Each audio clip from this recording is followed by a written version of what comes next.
A currently serving U.S. soldier has been found guilty of murdering Afghan civilians by a military court-martial on Thursday.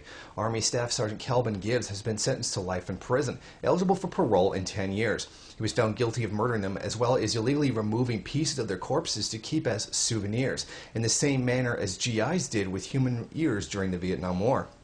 CNN is reporting that the panel of 3 officers and 2 enlisted soldiers started deliberating in a military courtroom near Tacoma shortly before 10 a.m.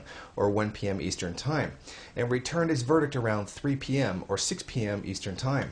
Gibbs was also found to have murdered civilians and planted weapons on them to make them appear as though they were Taliban fighters.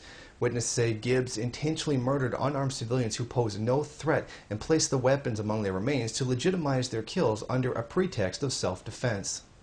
Major Robert Sell, the prosecutor, said, "Selling a fake engagement as a real engagement. That's what they were doing." Sergeant Gibbs also admitted during testimony that he fired on an unarmed civilian family in a car that failed to stop at a checkpoint in Iraq.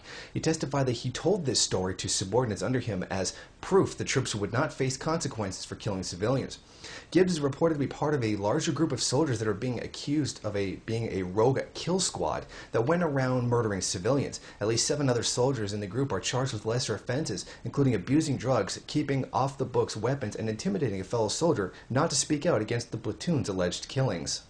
This is a common practice in both the Afghan War and the Iraq War, though officials have denied such charges. Media from all over the world have been reporting incidents such as these, attempting to drive home the point that the illegal occupation of Iraq and Afghanistan are about suppressing the population into accepting a foreign-controlled puppet government, not about bringing freedom.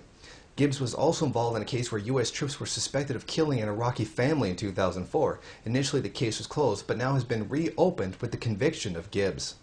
He said they were all dirty savages. He is the savage, not the innocent Afghans he murdered. This is monstrous. What kind of savagery does it take to do this?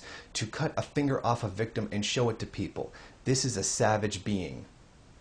Despite what the prosecutor or the U.S. military would have you believe, these are not actions of simply one lone soldier, a bad apple as they are commonly called.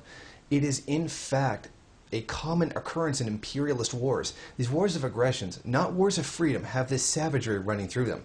This is an example of the savage beasts that imperialism turns men into that Che Guevara spoke of at the UN all those years ago. These wars turn otherwise normal civilized Americans into killing machines. Without these wars of aggressions and the military programming that goes with it, these soldiers would be normal, healthy, productive people who would live in peace.